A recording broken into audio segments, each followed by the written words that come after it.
Okay, we're going to run through what you will need to install the Seat Concepts kit. You're going to need a couple of screwdrivers to be able to pry the staples up. You're going to need a pair of pliers to extract the staples, pull them out of the plastic. You're going to need the 3M77 adhesive or equivalent to be able to tack your foam down onto your seat base so it doesn't move while you're installing your cover.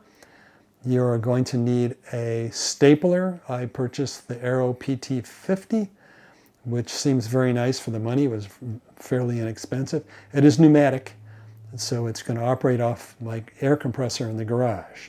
If you don't have an air compressor, you can source an electric stapler, which I think will work just fine. You are going to need stainless steel T50 1/4 inch staples. Don't get standard staples. They will rust and they will be very ugly. You don't want ugliness on the underside of your seat. Plus, if you ever show your seat to friends, they're going to say, hey, why is your seat all rusty?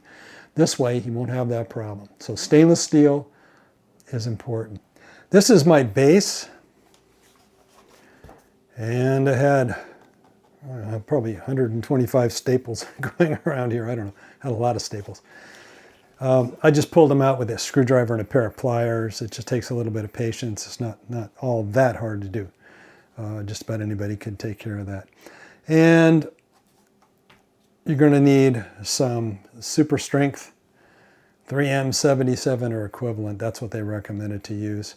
I'm just going to spray a very light coat of it on there and stick the foam down. You don't need to glue it for, for all eternity.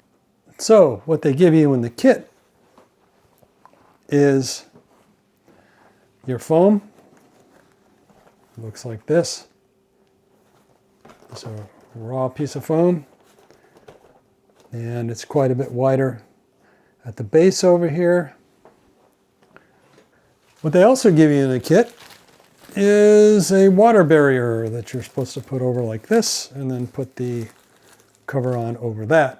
And this keeps any water that gets in there from contaminating the foam and causing mold or rotting the foam. And of course, they give you a cover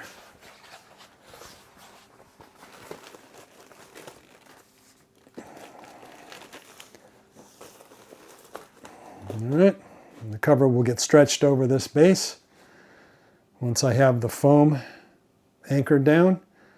And yeah, and they give you some instructions. I'm not going to take up your time and go through the whole installation process.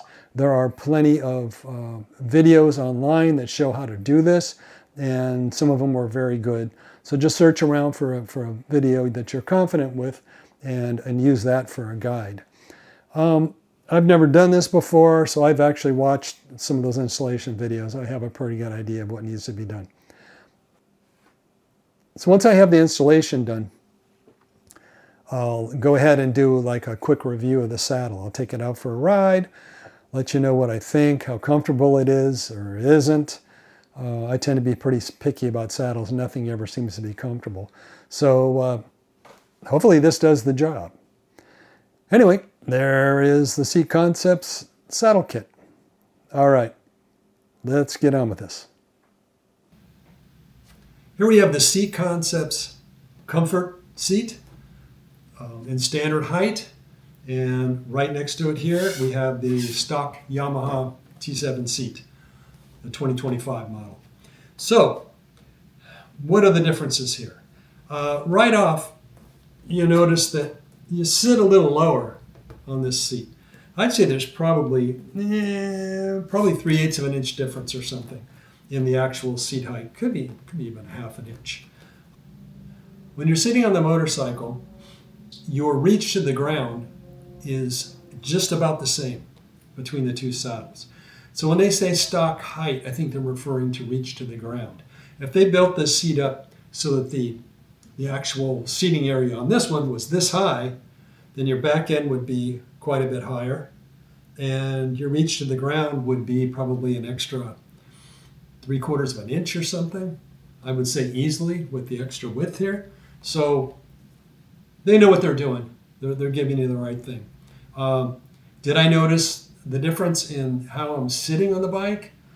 There's plenty of room on these things, plenty of leg room. I don't see any need for drop pegs or a higher seat, and I have a 35-inch inseam. So I'm perfectly comfortable on this thing, sitting just slightly lower.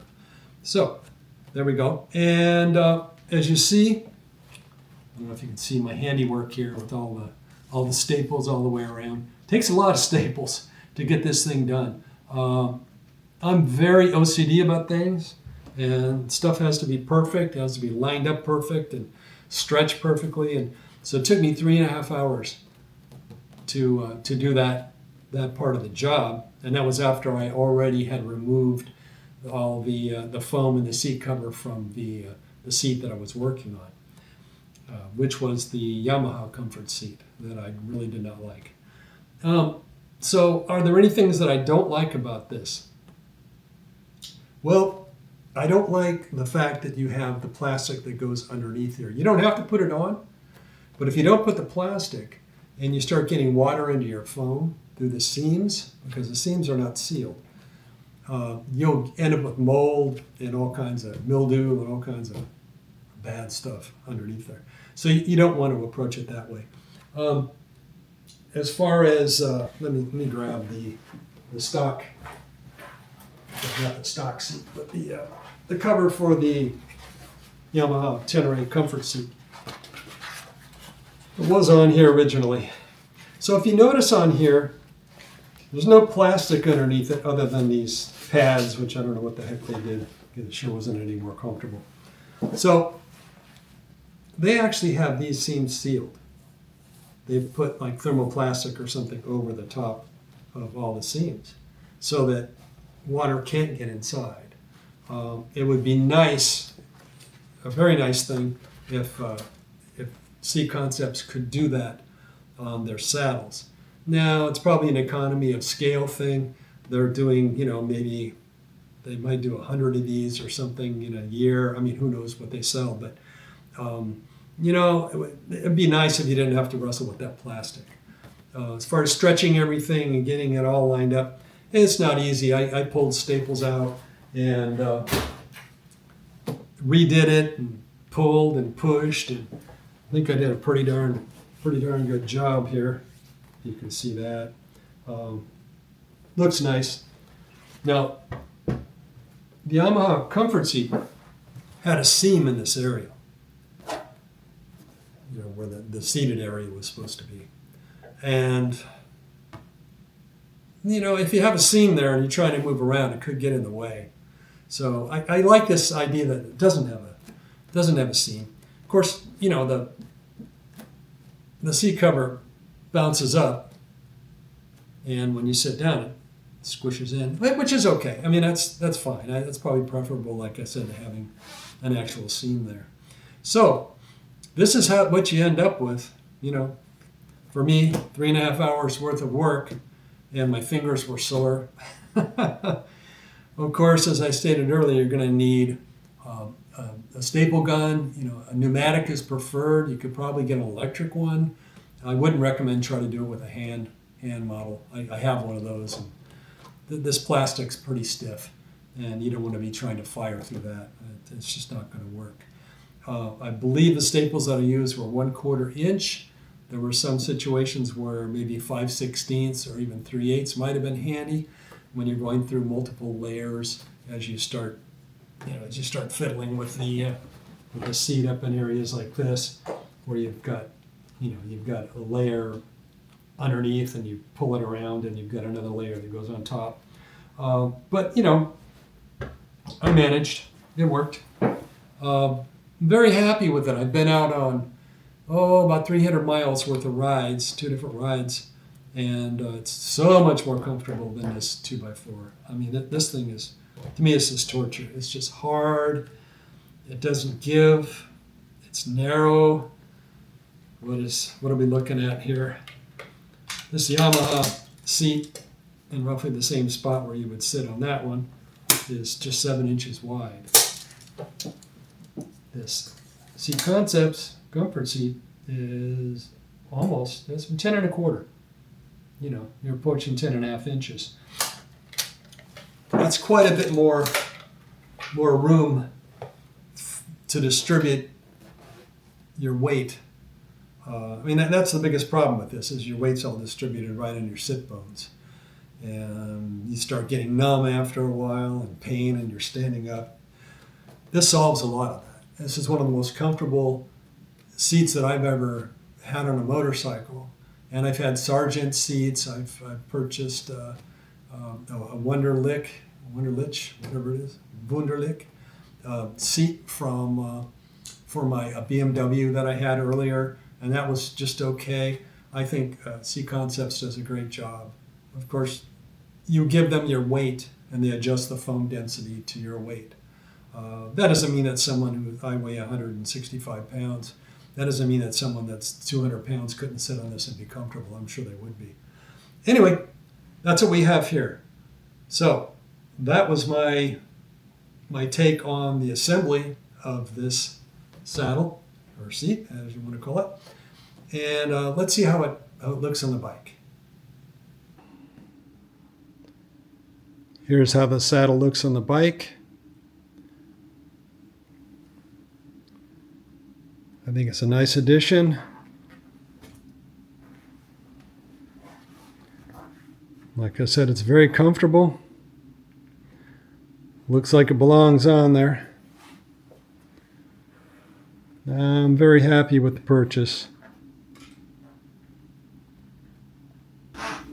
Okay, I just want to show you what the reach to the ground is like with this seat, because I know it's a big deal for some people, especially if you're not quite as tall as I am at 6'2". So at least I used to be 6'2". I don't know anymore. I'm kind of afraid to measure. But I can unload the suspension just like I could with the stock seat. And as far as just sitting on it, man, it's a lot more comfortable, I'll tell you. So anyway, there we go. You need to go out and buy yourself a C Concepts comfort seat in whatever height suits you. And thank you very much for watching. Please like and subscribe. I'm trying to do some decent content for you guys so that you can decide what you need to put on your bike. I'm not going crazy with this thing. I'm not going to put every piece of hardware I can find on it and add 35, 40 pounds to the bike. That's not my style. I like to keep things light. In fact, I'm going to be taking some weight off the bike soon. Now, right now, my ECU is over at Two Wheel Dyno Works. I've had quite a few conversations with Nate. I actually bought a boost airbox, and I think it was $325, and came out to about $379 altogether. And when it went through customs, guess what? I got hit with tariffs, and apparently somebody doesn't like Spain. I won't mention who and why, I don't know. And I ended up paying $179 to the shipper so that I could get my package. That sucks. Anyway, yeah, so Nate recommended that I don't install the boost airbox that I have with the dual twin air filters and all that good kind of stuff until I get a full exhaust. We'll see. Maybe I'll end up selling the boost airbox if I think this is the additional power and the smoothness and all that is better with the ECU flash on the stock exhaust system. I don't like loud motorcycles, and I really don't want to put something on here that's ridiculous. Nate recommends the Akrapovic full system. That's expensive, very expensive. Maybe if my wife gets a nice bonus for Christmas, I might be able to get that. But anyway, thank you very much for watching this. I really appreciate it. Please like and subscribe.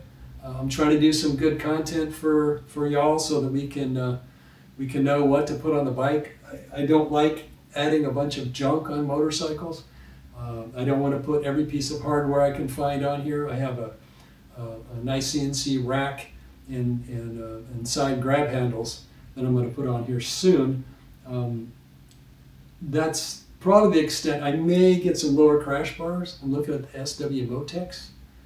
If I can find a decent deal on those, I think I'll go ahead and purchase those.